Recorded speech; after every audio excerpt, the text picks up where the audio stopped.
Bonjour à toutes et à tous. Mon invité du jour est un homme au parcours atypique, aux multiples facettes. C'est en effet le fondateur et président, directeur général de voyagesprivés.com et depuis 2013, président de Provence Rugby, Denis Philippon. Denis, bonjour. Bonjour, bonjour à toutes et à tous. Très heureux d'être avec vous aujourd'hui. Déjà, merci d'avoir accepté cette invitation. De nombreux sujets à évoquer avec vous. On va débuter en collant à l'actualité. Le 22 août prochain va débuter une nouvelle saison de Pro D2. Provence Rugby compte bien évidemment être un acteur majeur de cette saison. Mais avant de parler de cette saison, on va revenir sur la saison dernière. Vous avez conclu à la 10e place. Je sais que vous préférez qu'on dise 9e place ex aequo. Bravo. Synonyme de maintien. Ouais. C'était un objectif fixé pour cette saison, un objectif attendu. C'était le seul objectif du club. En fait, on en avait deux. Le premier, c'était celui-ci, c'est-à-dire voilà, se maintenir, que notre équipe première, en tout cas, se maintienne, et deux, que notre équipe espoir, dans notre politique de formation sur laquelle on va revenir, j'imagine, passe une étape, Ouais. se hisse à l'échelon supérieur, justement, pour jouer avec les meilleurs et pour garder nos meilleurs jeunes chez nous. Voilà, double objectif et les deux atteints, donc une grande saison pour Provence Rugby. Des regrets tout de même, vous avez été un instant 3e du classement, on pouvait y croire à un moment, non? On a été 7e, pas 3e, Ouais. peut-être prémonitoire, on verra. 7e, on était à un match du 6e, on recevait Soyons-Angoulême le vendredi soir. Voilà, et on a perdu notre deuxième match à la maison ce jour-là. On est sortis comme des fantômes sur la pelouse. Pas de regrets, mais beaucoup d'enseignements parce qu'en fait, on s'est trompé. On s'est trompé dans l'annonce. On sortait de 5 victoires et on était tout près des phases finales. On a voulu changer l'objectif du club à ce moment-là. C'est des choses qui ne se font pas. On s'est trompé, on l'a assumé, on s'est maintenu malgré ça. Et je peux vous dire j'espère en tout cas, qu'on n'est pas prêt de reproduire la bêtise. Une nouvelle saison qui débute avec l'arrivée d'un nouvel manager, Fabien Cibret, qui a participé à la montée en Pro D2. C'était un virage important, attendu pour vous? Ouais, c'est une belle histoire qu'on vit avec Fabien, avec ce nouveau staff. Qu'est-ce qu'on peut dire? D'abord, j'ai presque envie de dire hommage à Marc Delpoux, puisque c'est Marc qui est venu vers moi un jour en me disant on a besoin d'un leader, on a besoin d'un neuf. Et voilà, on n'y était pas à ce moment-là, ni sur le premier sujet, ni sur le deuxième. Voilà, il y a un garçon qui s'appelle Fabien Cibret, que tout le monde à peu près connaissait et connaît, comme joueur et surtout comme leader déjà, capitaine des U20, champion du monde déjà, dans notre histoire. Voilà, garçon au fort tempérament. On s'est mis d'accord avec Fabien, il nous a rejoints. Ce qui m'a beaucoup plu, moi personnellement, d'abord, c'est la qualité humaine de ce garçon, le bagage évidemment technique et le niveau et son exigence, 180 matchs en top 14. Et surtout son très très fort leadership, son investissement, sa quête du haut niveau, son ambition.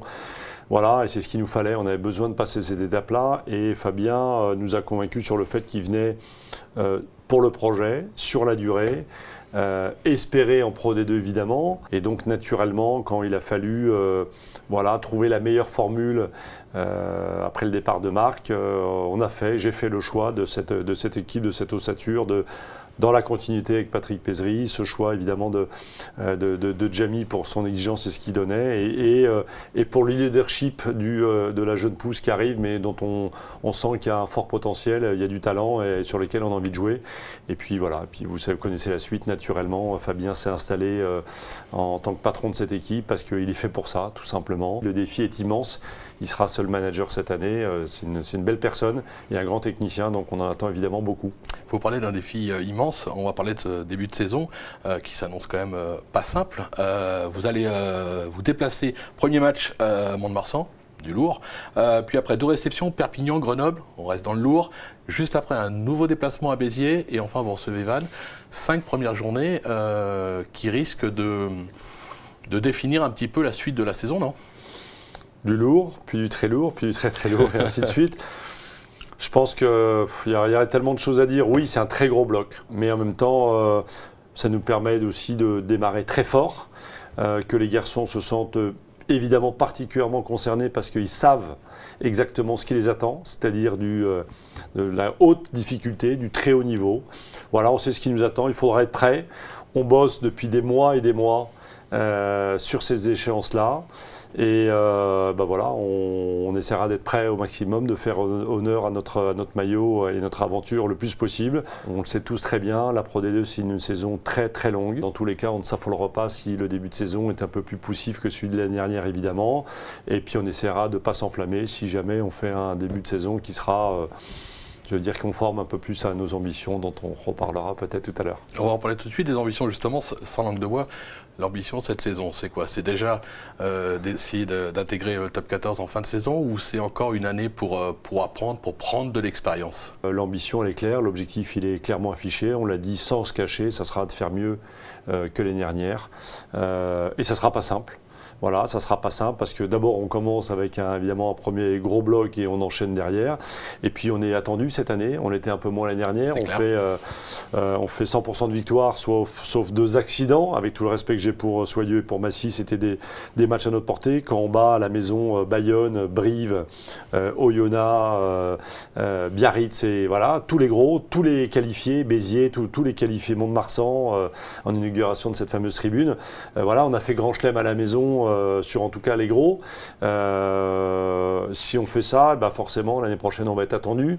Les équipes vont soit venir avec encore plus de détermination si elles voient un peu de faiblesse chez nous à la maison, soit en tout cas chez eux, chez elles seront encore plus vigilantes, encore mieux préparées, parce que forcément plus de respect pour le promu qui est arrivé et qui a fini 9e, à l'image un peu d'un Nevers l'année précédente. Donc cette saison va être évidemment difficile, donc on est évidemment très lucide, on veut continuer à brasser les ingrédients qui nous ont peut-être un peu plus réussi ces dernières années versus les précédentes de la présidence que vous citiez 2013, depuis qu'on a repris le club. Voilà, on a probablement manqué un peu de lucidité, voire de modestie, voire de réalisme. Je crois qu'on a bien basculé, on a appris nos erreurs et que voilà, l'ingrédient de l'humilité associé à celui de l'ambition et du travail, qui sont nos valeurs, avec un pack et un public et un territoire qui pousse très fort, doit nous permettre de faire mieux que cette année. Et puis, ma foi, si les choses nous sourient, il sera toujours temps de réinventer une fin de saison heureuse. Mais je pense qu'il faut prendre les choses avec beaucoup de modestie, beaucoup de calme. Cette saison va être très difficile, très longue, avec un premier bloc immense, l'Himalaya. Donc si déjà on se dit en début d'année que l'objectif c'est de faire mieux que l'année dernière et qu'on le fait, je prends tout de suite. On va rebondir sur le public, vous en parliez, parce que un club de rugby, évidemment, c'est le club en lui-même, mais le public, ça compte. Vous avez déjà une première victoire cette année, un record d'adhérents. Ça, c'est à noter, plus de 3000, je crois. Absolument, absolument. 3000, on a franchi la barre des 3000 abonnés. Quand on franchit la barre des 3000 abonnés, évidemment, début août, on est gourmand. Donc, on dit aux équipes qu'il faut plus. Et on se dit qu'il faut plus. Donc, on fera tout pour aller chercher plus que ça. J'ai lu que Perpignan, on le disait tout à l'heure, bassin exceptionnel de rugby à 15 et à 13, un peuple entièrement dévoué vers son équipe et son club va approcher des 4000 abonnés. Donc c'est une référence un peu absolue quand même pour nous, Pro D2. Ça montre qu'il y a un vrai territoire, un vrai terreau de rugby ici, dans cette merveilleuse région. Voilà, on a ce défi de remplir. On a fait 6 guichets fermés l'année dernière, on va essayer d'en faire 8 ou 10 cette année. On passe des grosses étapes et on prépare à accueillir notre 4e tribune et évidemment de la remplir parce qu'un stade vide, c'est un désœuvrement total. Pour contenter un public, pour l'attirer, un club, du beau jeu, c'est bien, il faut aussi un stade, un superbe stade. Et c'est vrai que ça fait partie de votre philosophie. Aujourd'hui, autour de ce stade, il y a une fête qui est faite. On disait il y a quelques années encore, les gens arrivent au stade un quart d'heure, 20 minutes avant le début d'un match. Aujourd'hui, c'est plus 40, 45 minutes. Ça veut dire qu'il y a une véritable attente. Et ça veut dire surtout que vous répondez à cette attente avant le match, pendant le match et après le match. Je crois que, et c'est ce qu'on mesure dans notre questionnaire qu'on envoie après chaque match sur le taux de satisfaction et le taux de recommandation d'un supporter à un autre, hein, qui est entre 98 et 99%, donc c'est énorme. Je crois que les gens sont heureux de venir. Voilà, vraiment, les gens sont heureux de venir. Et ça, pour nous, c'est fondamental, avec entre 35 et 38% de femmes et d'enfants à chaque match. Je crois qu'on est en train de réussir très modestement ce défi de venir au stade, pas que pour voir des malls ou même des belles envolées de trois quarts qui nous régalent évidemment, mais je pense que beaucoup plus que ça, parce que nous sommes là pour donner, pour offrir du plaisir aux gens, comme vous le disiez très justement, avant le match, pendant le match, après match. Moi, j'ai connu ce stade où les gens arrivaient alors à l'époque, c'était les matchs le 18h30 le samedi, ils arrivaient plutôt à 18h32, parce que le temps de se garer et d'arriver, le fameux quart d'heure marseillais ou aixois, les gens arrivaient plutôt à 18h32. Et vous le disiez très justement, aujourd'hui, les gens arrivent 45, 1 heure, 1h15 avant. Et donc, si vous venez 1h15 avant, bah, c'est pour tout un tas d'autres choses qui est le synonyme du rugby, on appelle ça la convivialité. Je pense au stand Toinou, je pense à notre broche d'agneau fantastique, quand on pose la question à notre public de plus en plus nombreux, quand on pose la question à nos partenaires qui font vivre le club et à nos élus, c'est vrai que les gens nous disent « Waouh, c'est bizarre, je ne suis pas un dingue de rugby toujours, mais c'est vraiment sympa chez vous. » Et donc j'y reviens. Et ça, c'est vraiment une grande satisfaction. Vous parliez tout à l'heure de territoire, c'est quelque chose qui est très important pour vous. On a connu à une époque le rugby justement très ancré territoire avec le président emblématique du Stade Toulousain, René Bouscatel. On a connu un rugby un peu plus champagne, festif avec l'arrivée de Matuasini, vous en parliez tout à l'heure, au stade français. Ou encore, ce que je vais appeler le rugby des coups, au sens propre comme au sens figuré, avec Mourad Boudjedal à Toulon. Ouais. De votre côté, votre vision du rugby, c'est d'abord un rugby de territoire, c'est un projet territorial à travers ce sport, mais pas que. C'est quoi l'ADN de Provence Rugby ex-Marseille? C'est vraiment une bonne question, parce que c'est probablement une des questions les plus difficiles à laquelle répondre aujourd'hui. On est un jeune club. On n'a pas l'identité aujourd'hui d'un Bayonne ou d'un Stade Toulousain évidemment, ou même d'un Castres, ou même d'un Tyros, ou même de la Seine. Après, on aime ou on n'aime pas, mais voilà, il y a ou d'un Château-Renard. Voilà, on n'a pas naturellement cet ADN-là, ce côté identitaire. On y travaille beaucoup, il est en train de venir. Ce projet il s'appuie sur 2 jambes, la compétition au plus haut niveau et la formation au plus haut niveau. Ça, c'est clé. Voilà. Et puis, de par notre jeune historique, mais notre positionnement ici, je vous le disais, le noir, cette marque qui est, moi personnellement, je trouve merveilleuse, parce que c'est la seule de France qui fédère plus qu'une ville. L'UBB, c'est Bordeaux, Toulon, c'est Toulon, Toulouse, c'est Toulouse. Nous, c'est la Provence. On a à la fois une vision de fédérer tout un territoire avec ses 21 clubs partenaires et peut-être demain d'autres, et de mettre l'éducation au cœur de notre projet. Et ce qu'on peut attendre et rêver, voilà, pour répondre encore plus précisément à votre question, c'est de se dire qu'un jour, on ira au plus haut niveau, ou en tout cas, on jouera le plus haut niveau, voire on gagnera le plus haut niveau, avec une équipe composée, composée de gamins, de jeunes, de joueurs que du coin, que de la région, dans lequel on retrouverait un joueur de chaque club partenaire. Voilà. Et ça montrerait que Provence Rugby, c'est vraiment quelque chose, c'est vraiment un club différent, où l'éducation, une fois de plus, est au cœur du sujet, où l'autre est au cœur du sujet, contre toute forme de discrimination, où la main tendue aussi vers la différence, quelle que soit cette différence, est importante, et qu'on la vive bien et on se réunisse autour d'un jeu, parce que ça reste un jeu et un sport, bien au-delà du business, j'espère, qui est évidemment le rugby. Justement, vous parlez de fédérer, ça passe par, évidemment, les clubs partenaires, vous en avez parlé il y a quelques instants, la formation aussi des jeunes, avec l'arrivée de Frédéric Gracianet, qui vient de la sélection paloise. Là aussi, c'est un secteur très important. La formation, pour nous, pour des raisons raisons évidentes, pour des raisons humaines, pour des raisons aussi d'efficacité, pour des raisons tactiques, ça fait beaucoup. Et pour nous, une évidence. Il a fallu aller chercher évidemment les bonnes équipes. Frédéric en est évidemment un très bon exemple. Je ne voulais pas le citer parce qu'autrement, il faudrait citer évidemment à tout le monde. Et Frédéric nous arrive avec évidemment toute sa compétence de 14 ans de patron du centre de formation de Pau, dans un pays où il travaillait sur un demi-département. Nous, on travaille sur plusieurs départements. Voilà. Et où il y a évidemment quasiment tout à faire, tout à structurer. Même si évidemment, il y a des prémices, évidemment, il y a quelque chose. Il y a un grand nombre de partenariats avec un grand nombre de clubs. Aujourd'hui, je le disais tout à l'heure, on est sur un territoire exceptionnel en termes de formation et de rugby, au territoire au sens large. Hein.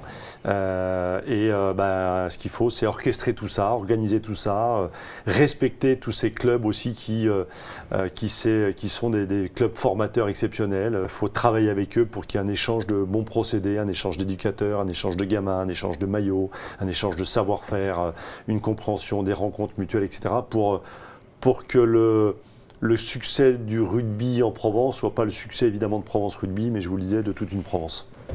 Justement, la formation, ça passe pour que le club grandisse, entre guillemets. Est-ce que demain, l'ambition, c'est que quand on parle de Provence, on ne parle pas simplement de l'Olympique de Marseille, par exemple, mais qu'on parle, pourquoi pas, de Provence Rugby, du club d'Aix. Ça passe par là, cette formation, c'est la base sémantique de n'importe quel club de rugby. Oui. Ouais, je suis d'accord. C'est pas pour vous, c'est une base, mais c'est pas toujours le cas dans toutes les têtes. En tout cas, pour nous, ça l'est. Pour plein de raisons, je vous le disais tout à l'heure, c'est aussi en ayant, j'ai envie de dire, une ossature composée de joueurs du coin et français. Je pense que c'est aussi en partageant très fort avec son compagnon de bagarre qu'on cultive des choses très fortes et on cultive plus avec quelqu'un qui est né à Égalière quand on est né à Aix que quelqu'un qui est né en Tchétchénie, mais avec tout le respect qu'on a pour eux. Donc la langue, la culture, les blagues, voilà, et tout le reste. Et puis 3, ça fait venir du monde tout ça, parce que maman, papa, oncle, tante, copain vient voir le gamin qui a grandi à Alençon ou à Salon de Provence et qui vient jouer dans son club de référence à Provence Rugby et qui vient grandir en Pro D2, en Haute Pro D2 et peut-être ailleurs. Donc tout ça, c'est un tout. Ça ne se fait pas du jour au lendemain, c'est un très très gros chantier qu'on a lancé maintenant il y a quelques années. Et surtout, on commence à avoir des jeunes, je pense à Adrien Varion, mais je pense aussi à d'autres qui sont aujourd'hui en équipe de France, qui sont parfois surclassés en équipe de France et qui montrent la qualité de notre enseignement, la qualité de notre pédagogie, la qualité de notre projet et qui commencent à sortir voilà, des petites pépites qui doivent être évidemment au service de notre belle région, de notre territoire, de notre club, mais aussi de l'équipe de France, j'espère. Vous parliez de partage, je sais que ça vous tient à cœur, vous avez aussi le côté associatif avec l'école des 15, créée en 2014. L'école des 15, c'est quoi? L'école des 15, c'est vraiment d'abord un merveilleux projet. C'est comme son nom l'indique, l'école, les 15, comme 15 joueurs de rugby. En essayant évidemment de jouer sur ces deux piliers, on s'est dit qu'il fallait qu'on accueille ces gamins qui sont des gamins des quartiers populaires, hein, des quartiers qui sont en grande difficulté. Jas de Bouffant ici et encore plus en difficulté les quartiers d'accueil à Marseille. On s'est dit que on voulait négocier avec le rectorat des horaires aménagés pour que les gamins soient libérés un peu plus tôt, en tout cas ceux qui sont à l'école de rugby. On les accueille à l'école de rugby, on fait 1h30 de soutien scolaire, voilà, avec 2 enfants et un enseignant, ou 3 maximum, ou 1 pour 1, ça dépend des difficultés. Et puis après, on a un moment de goûter ensemble, et après, on fait 1h30 de rugby. Voilà, on commence par des choses simples, hein, le respect de l'arbitrage, le respect des règles, le respect de l'autorité, la cohérence, la solidarité, les placards, et voilà. Et puis après, on met des ingrédients de rugby, la passe, etc. Voilà, et on a ces enfants entre 16 et 18 heures par semaine. Voilà, donc 3 ou 4 jours par semaine, toutes les vacances scolaires, ou une grande partie des vacances scolaires. Aujourd'hui, on a 90 enfants et l'ambition, c'est d'en avoir 1000 sur le territoire. Un enfant, c'est 28 personnes touchées, frères, grands-parents, parents, amis proches, etc. Et on se dit que si un jour, qui est une très très grande ambition, si on arrive à toucher 1000 enfants, ça sera quasiment 30 000 personnes touchées sur le territoire. Toucher, ça ne veut pas dire qu'ils feront tous l'ENA ou ils auront tous 50 sélections en équipe de France de rugby. Pas ça. C'est pas ça qu'on vient chercher. Ce qu'on vient chercher, ce qu'on vient provoquer, c'est, j'ai envie de dire, c'est une main tendue vers l'autre. C'est de montrer qu'il y a des gens qui sont des gâtés de la vie, dans lesquels je m'inscris, mais dans lesquels on peut beaucoup s'inscrire, et qui tendent la main vers toutes sortes de différences, et qui permet de mieux se connaître, mieux se rencontrer, de faire des choses les uns pour les autres. Alors nous, on leur amène de la structuration, on leur amène un lieu d'accueil, on leur amène des professeurs, on leur amène évidemment la découverte du rugby et ses valeurs. Je peux vous dire qu'ils nous amènent des cadeaux à l'infini, tous les jours, leur générosité, leur fraîcheur, leur enthousiasme. Et ça donne un rayonnement et un rayonnement au club qui est fantastique. Donc l'école des 15, c'est ça. En restant sur le rugby, mais bon, le rugby, voilà, c'est une équipe, c'est du sport, ça reste aussi un business, on ne va pas se le cacher. Là-dessus aussi, vous n'êtes pas en reste. 300 entreprises partenaires au sein du club, c'est énorme. Quand on pense qu'il y en avait 40 en 2012-2013 et qu'il y en a en fait un peu plus que 300 maintenant, parce que tous les jours un peu plus, oui, c'est grande fierté. Moi, j'y suis pas pour grand-chose, donc une grande fierté pour les équipes, et donc on leur doit ça et on peut les féliciter parce qu'il a fallu les chercher un par un. Vous savez, on n'est pas dans une ville historiquement de rugby, on est dans un territoire, on en reparlera après, et on le mesure dans notre formation de rugby. Je pense au Vaucluse, je pense au Gard, je pense à une partie de notre Provence Sud, évidemment. Je pense à Marseille même, qui est une terre de rugby, mais Aix n'est pas une ville de rugby, donc tout ça, il a fallu aller le chercher, j'ai envie de dire, à l'huile de coude, comme disait mon cher papa. Mais ça, c'est pas fait naturellement. Mais aujourd'hui, on passe des étapes et c'est vrai que c'est un grand bonheur, c'est une grande fierté et surtout, c'est un grand actif. D'accord. Vous avez, à l'heure actuelle, des espaces de réception qui sont prisés, vous êtes quasiment à guichet fermé. On parlait de budget tout à l'heure. Cette année, le club, c'est 10 millions d'euros. L'an dernier, c'était 6 millions, si je ne me trompe pas. Pas loin. C'est un gros investissement quand même. 3 millions il y a 8 ans, 5 millions Fédéral 1, 8 millions de budget, et finalement on a fini à 8,5 l'année dernière, et 10 millions cette année. Voilà, faut ça prouve l'ambition. Oui, ça montre surtout le boulot des équipes, il fallait le chercher, ça aussi. Ça montre, j'ai envie de dire avant tout, je devrais commencer par ça, l'attrait qu'il y a pour cette merveilleuse aventure sur ce territoire qu'on a aussi bien envie et bien besoin. Ça montre aussi le potentiel, et notamment économico-sportif justement de cette région. Mais ça montre surtout évidemment le gros boulot de l'équipe. Je crois qu'il ne faut pas s'arrêter là. On le voit partout, tout le temps. Ce n'est pas toujours les plus riches qui gagnent, et heureusement, ça serait beaucoup trop facile. L'exemple de Montpellier, criant. L'exemple du Stade Français, malheureusement, aujourd'hui criant. Voilà, alors je ne vais pas non plus la faire à l'envers et prendre les gens pour évidemment des idiots. Les gros du plus haut niveau sont souvent les plus puissants et les plus riches, mais vous avez plein de contre-exemples, un Castres qui est champion de France l'année dernière. Donc oui, cette année, on a franchi une belle étape, on sera un peu plus de 10 millions d'euros de budget, ce qui nous positionne dans les 3-4 plus gros de la Pro D2. Ça montre notre ambition d'aller frapper gentiment et progressivement avec beaucoup de gourmandise à l'étage d'au-dessus dans les prochaines années. Ça montre qu'on est un club solide, ça montre que surtout on est suivi de tous, élus, bénévoles, partenaires, abonnés, voilà, tout le monde s'y met, club partenaire.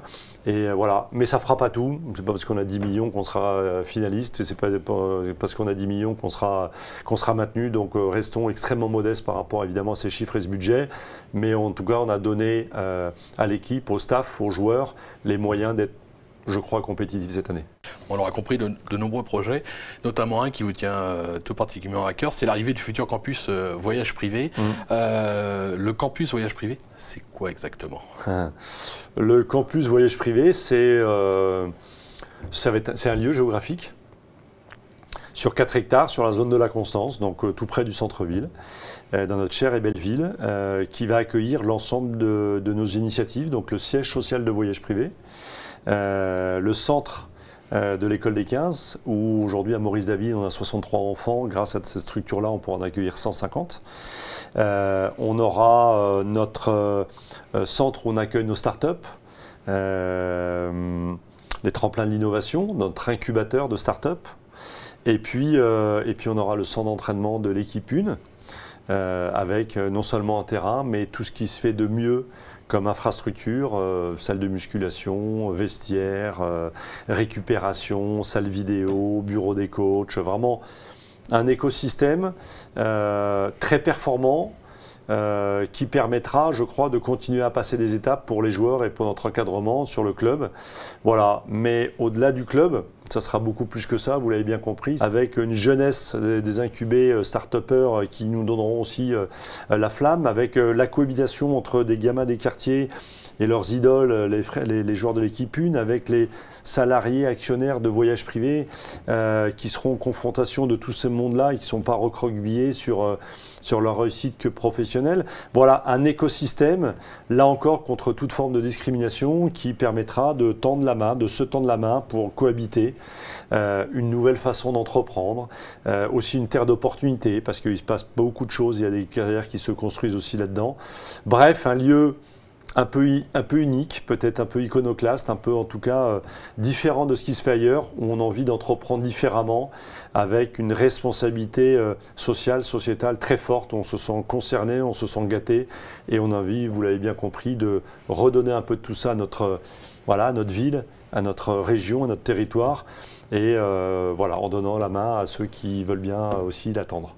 Quelque part, vous êtes, par rapport à la France, en train de réinventer un petit peu l'entreprise, d'offrir un nouveau modèle, parce que ça, c'est un modèle à la limite qu'on peut apercevoir, entre guillemets, aux États-Unis. Je pense à des modèles comme Google, Facebook, tout ça. Là, c'est quelque chose de totalement innovant. On n'a pas vu encore. Ouais, mais je crois qu'il faut pas. D'abord, il faut le voir avec beaucoup de modestie parce que évidemment, on n'est pas grand-chose. C'est pas de la fausse modestie. Hein. Évidemment, j'en suis complètement habité, et notamment par rapport aux entreprises que vous venez de citer. Mais surtout, moi, j'oublie pas nos racines de France industrielle, de certaines grandes familles, il n'y a pas que du bon là-dedans, mais il y a aussi du très bon, qui vont même jusque dans le rugby. Je pense au Michelin, mais je pense au Peugeot, je pense à tout un tas de familles qui, avec leurs limites, avec leurs défauts, avec leurs errements aussi, ont su dans chacune de leurs régions aussi construire des merveilleuses aventures à partir de leur réussite économique. Quand vous allez à Clermont, je peux vous dire que les Américains n'ont rien inventé, ils ont peut-être réinventé ou remarketé ou généralisé évidemment ces choses-là. Mais quand vous allez à Clermont-Ferrand, vous vous rendez compte que voilà, c'est beaucoup plus qu'un club de rugby, c'est beaucoup plus qu'une entreprise multinationale du CAC 40. C'est un écosystème social exceptionnel de rencontres. Alors c'est des régions peut-être un peu plus homogènes, quoique, mais où la cohabitation se fait bien. Je n'ai pas le souvenir d'une grève à Michelin, je n'ai pas le souvenir où le patron est pointé du doigt, où le patron pointe le doigt de... Voilà, ça vit comme ça vivait dans nos campagnes autrefois, comme ça vivait un peu moins bien depuis quelques temps dans nos villes. Mais je pense que voilà, je crois qu'on n'a rien inventé. On essaie juste d'être là où on doit être avec notre charisme et notre volonté de... Ça peut être un modèle, Clermont, justement. Ouais, Clermont, et je ne sais pas si c'est un modèle, mais en tout cas c'est une source d'inspiration dans le rugby, comme La Rochelle est une source d'inspiration. La Rochelle, c'est un stade de 14 000 places, 14 000 abonnés, guichet fermé 46 fois d'affilée, 2 ans et demi de liste d'attente, demi-finaliste de championnat de France, avec une école de formation exceptionnelle, avec un pays...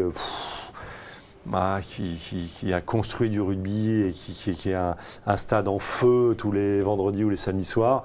Ouais, c'est une source d'inspiration. Vous êtes à la tête de Provence Rugby depuis 2013. Au bout de 6 ans à la tête de ce club, quel est le bilan que vous en tirez déjà?